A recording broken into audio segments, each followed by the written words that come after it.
dari Politeknik Negeri Manado, wilayah paling utara di Negara Kesatuan Republik Indonesia, Provinsi Sulawesi Utara. Pertanyaan saya Pak, yang pertama itu mengenai pembuatan rencana anggaran biaya. Itu khususnya analisis harga satuan, di mana dalam pemaparan itu mengikuti peraturan SE Dirjen Bina Konstruksi nomor 30/SE tahun 2025. Pemerintah daerah tingkat 2 kabupaten atau kota madya itu tiap tahun mengeluarkan analisa harga satuan pekerjaan. Pertanyaan saya, bagaimana dengan perencana yang mengacu pada analisa harga satuan pekerjaan yang dikeluarkan oleh pemerintah daerah tingkat 2, apakah itu kabupaten atau kota madya, karena secara legalitas bisa untuk diadopsi dalam perencanaan. Selanjutnya yang kedua Pak, mengenai penentuan progres 50%. Fasilitator itu terbatas dalam melakukan pengawasan di lapangan. Berbeda dengan pengawas yang tiap hari itu memantau pekerjaan yang berlangsung. Mungkin secara kuantiti itu kita bisa, karena hanya menghitung volume. Nah, yang tidak ketemu di sini adalah pemeriksaan secara quality, mutu. Meskipun secara kuantiti itu masuk, tetapi ketika kita melakukan pemeriksaan quality atau mutu tidak masuk, maka itu tidak bisa untuk dihitung dalam progres. Nah, ini yang kadang-kadang menjadi permasalahan. Bagaimana dari tim mencari solusi mengenai itu dengan fasilitator itu terbatas dalam pemeriksaan pekerjaan yang ada di lapangan. Selanjutnya yang terakhir, mungkin materi-materi yang sudah disampaikan oleh para pembicara itu bisa dibagikan kepada para peserta. Terima kasih. Terima kasih.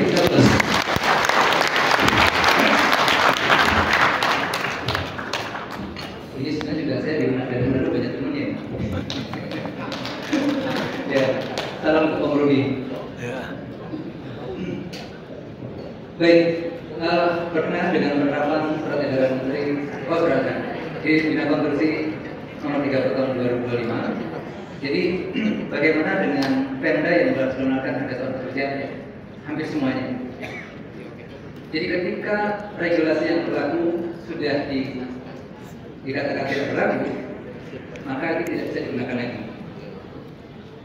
Jadi kalau Perda dia pasti mengacu tahun 2024 standarnya. Sedangkan pada bulan Februari ditetapkan harus menggunakan ASP yang baru dan mengatakan regulasi sebelumnya dinyatakan tidak berlaku. Maka secara hukum tidak diperkenankan lagi. Gitu. Kemudian yang kedua, untuk membantu itu, karena beberapa RAP (Rencana Pekerjaan) yang sudah dimasukkan yang kami terima itu masing-masing yang lama. Dan memang tidak semuanya langsung bisa dapat yang baru kalau waktunya pendek. Ya. Dia dapat mungkin dalam bentuk PDF, merubah bentuk Excel susah. Walaupun dia bisa beli orang mentransfer menjadi Excelnya. Ya. Jadi untuk sekolah kemarin juga sudah kita informasikan, kita akan berikan sekolah dengan rencananya pakai ASP yang baru Excel sudah. Jadi memudahkan kita. Jadi kita gampang. Ya. Kemudian yang kedua berkaitan nanti angka provisien dan harga satuan. Kalau kita pakai Perda itu bersifat umum ya. Yang jadi masalah adalah lokasi sekolah jauh dari standar yang ada. Maka yang kita pergunakan adalah harga pasar lokal, maka display. itu lebih realistis dibandingkan pakai yang standar. Standar kan ada yang di atas, ada yang di bawah kan ya. Maka kita tidak melakukan itu. Jadi rencana wajib mensurvei harga dan kita sudah mengingatkan kepada rencana dari sekolah yang kita pertama kejujuran. Kalau harganya mahal, tulis mahal. Kalau murah, tulis murah. Kalau jaraknya jauh, tulis jauh. Kalau dekat, tulis dekat. Alhamdulillahnya, bersyukurnya kita bahwa ada sesuatu yang baru. Kalau beli materialnya jauh, kayak misalnya kalau jalan 100 kilo baru alat materialnya ada, maka ada ongkos angkut sudah bisa dimasukkan ASP yang baru. Jarak 5 meter, 10 meter, 20 meter, ASP itu digunakan. Dan itu tidak akan ditemuan selama kita bisa buktikan, rencana bisa buktikan bahwa material yang didapat pada lokasi yang jauh, maka ada ongkos angkutnya. Tidak hanya material saja, contoh pembangunan material.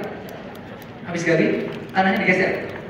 Kan sebenarnya nggak dihitung kan ya, kontraktor nggak mau kadang-kadang, maka itu boleh dihitung. Jadi ASP itu sudah dikasih keleluasan untuk membuat rincian detail dari proyek. Jadi kalau perencana tidak bisa membuat rincian detail pekerjaan, maka jangan rugi karena bagian tertentu yang tidak dibayar, dia nggak bernagih di situ. Jadi memang ini nanti kita cuma tekankan aja, kalau harga yang murah sudah benar belum gitu kan? Kita kan nggak bisa satu-satu kan ya. Kita tanyakan, terus bikin dulu, baru balik lagi. Caranya semacam mengajak trauma. Atau termahal, kalau diperiksa ininya coba dihilangkan. Jadi triknya semacam itu. Selama wajar kita terima. Yang jelas, yang pertama nilai pagu. Jadi nanti ada harga per meternya berdasarkan itu kita. Setiap daerah itu pagu per meternya berapa.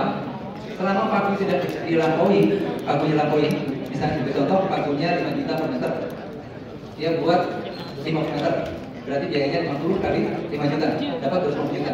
Dia penawaran dia rencana 248, masuk akal nggak? Wah ini pasti hebat bener dia, udah ganti pagunya. Iya, boleh aja teman-teman tinggal periksa ada yang aneh nggak? Contoh beton rata-rata dia harganya 1,2, dia 800. Kan kita bisa lihat komponen yang pokok-pokok saja ya, nilainya besar itu yang diperiksa. Kalau 50.000 teman-teman kota Kaltim 5 itu melelahkan, tapi kalau komponen yang besar kita pilih itu aja yang kritis. Triknya kayak gitu. Itu untuk bantu kita proses penilaian daripada RAB-nya. Mudah-mudahan terjawab. ASP yang baru sudah. Iya Pak. Boleh. Kan Pak Agung bilang untuk mandor kan sebenarnya nol untuk ada. Karena ini kan pekerjaan ini untuk pihak sekolahnya kan juga swakelola. Kan untuk pihak sekolahnya juga swakelola. Jadi karena memang sudah ada swakelola itu mandornya nol. Berarti nanti di AHSP-nya itu kalau yang ada komponen mandor itu semuanya dinolkan. Artinya kami mengeju akan kami nolkan seperti itu Pak ya. Jadi nanti trik kita Pak, nanti saya dan Pak Dani itu ngasih ASP yang baru. Kalau mereka memasukkan harga satu pekerjaan Pak ya, kita coba ngetik aja. Kalau mandor masih ada harganya di Excelnya, kita pilih Excelnya aja. Klik aja mandor yang dinolin. Kalau harganya nggak berubah, berarti nggak bisa kayak gini. Jadi nanti kita coba untuk memudahkan kita meriksa ya Pak ya. Terus keuntungan 10% itu.